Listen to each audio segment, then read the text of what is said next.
پہلی بات تو یہ ہے کہ اسی نیک نیتی سے یہ قانون سازی یقیناً کی جا رہی ہوگی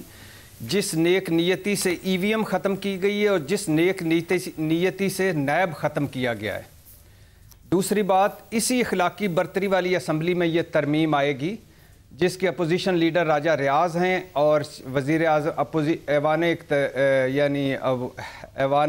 ایوان کے قائد ہیں وہ شہباز شریف ہیں، اور جس میں ملک کی مقبول ترین سیاسی جماعت موجود نہیں ہے، ادھوری اسمبلی، اور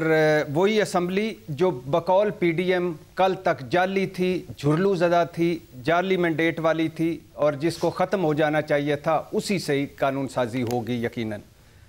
تیسری بات میڈم شیخ کہ عجیب معجزوں بھرا وقت چل رہا ہے کہ نئے فار ایگزامپل بینچ بنتا ہے 5 رکنی بینچ، نئے سرے سے بینچ بنتا ہے، نئے سرے سے سماعت ہوتی ہے، کیس سنتا ہے 5 رکنی بینچ، کیس کا فیصلہ سناتا ہے 5 رکنی بینچ، 25 دن بعد یہ 7 رکنی بینچ ہو جاتا ہے، اور 2 جج صاحبان جو بینچ کا حصہ ہی نہیں ہوتے، انہیں وہ 2 جج صاحبان ان کو ملا لیتے ہیں جو بینچ سے علیحدہ ہو چکے ہوتے ہیں، اور اقلیتی جج صاحبان کہہ رہے ہوتے ہیں کہ ہم اکثریتی ہیں۔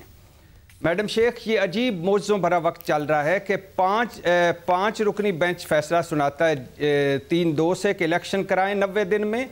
فیصلے کے فوراً بعد اعظم نذیر تارڑ صاحب سپریم کورٹ کے سامنے کہتے ہیں کہ یہ 3-2 سے نہیں آیا، 4-3 سے آیا ہے، اور 25 دن بعد 2 جج صاحبان کا اختلافی نوٹ آتا ہے، اور اس میں بھی یہی ہوتا ہے کہ یہ 3-2 سے نہیں 4-3 سے آیا ہے، اور 2 جج صاحبان کے اختلافی نوٹ میں ہوتا ہے کہ 1 مین شو ختم کرنے کا وقت آ گیا، سپریم کورٹ کو ایک فرد پر نہیں چھوڑا جا سکتا، از خود نوٹس بینک تشکیل پر بٹی صاحب میری چائے بھی آ گئی ہے اور بات بھی تھوڑی سی آگے بڑھ گئی ہے، اب تو ایک ترمیمی بل لے آئے ہیں جس کے مطابق اب جو از خود نوٹس والی بات ہے نا بٹی صاحب اس کے اوپر آ جائیں جلدی سے۔ میں آگے ہی بڑھ گیا ہوں، آپ نے سنا نہیں شاید، میں آگے بڑھ گیا ہوں، سنے تو صحیح کہ 2 جج یعنی 25 دن بعد فیصلے کے جو فیصلے والے دن اعظم نذیر تارڑ کہتے ہیں 25 دن بعد وہی 2 جج صاحبان کے اختلافی نوٹ میں ہوتا ہے کہ 1 مین شو ختم کریں، سپریم کورٹ کو ایک فرد پر نہ چھوڑیں، از خود نوٹس بینک تشکیل پر پالیسی بنائیں، اور وہی مسودہ لے کر اعظم نذیر تارڑ صاحب آج اس کی قانون سازی کرتے ہیں، اور مطلب قانون سازی ہوگی۔ میڈم شیخ، یہ ایک ریلیف تھا چیف جسٹس کا، ایک امید تھی چیف جسٹس سے از خود نوٹس کی، ایک ڈر تھا لوگوں کو۔ مجھے یہ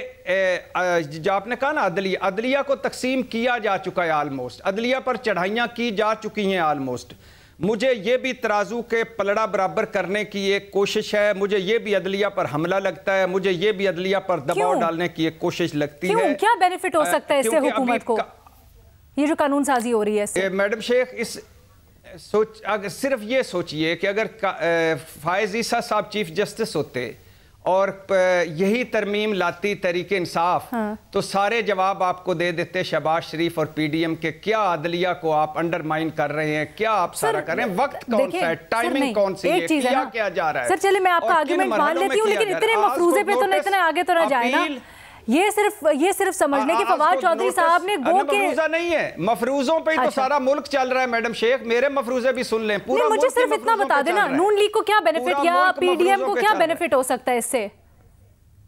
جلدی سے بتا دیں۔ مثال کے طور پہ آج خود نوٹس اب چیف جسٹس نہیں اگلے 4-5 مہینے لیں گے، نمبر 1 آج خود نوٹس لیں گے، ابھی تو یہ پوری ترمیم آئی نہیں نا، یہ ایک ترمیم آئی ہے آپ کے سامنے کہ آج خود نوٹس پہ 3 رکنی جو کمیٹی بنائی ہے، یہ ابھی ایک ترمیم ہے، ساری ابھی دیکھیے گا مسودہ دیکھیے گا آپ، اس میں سے کوئی آپ 25 چیزیں ایسی نکلیں گی، آنے تو دیں ذرا، منیب فاروق صاحب آپ بتائیں، نوٹس اپیل کا حق، فکس کرنے کا حق، اور یہ سارا ترازو کا پلڑا برابر کرنے کی کوشش ہے۔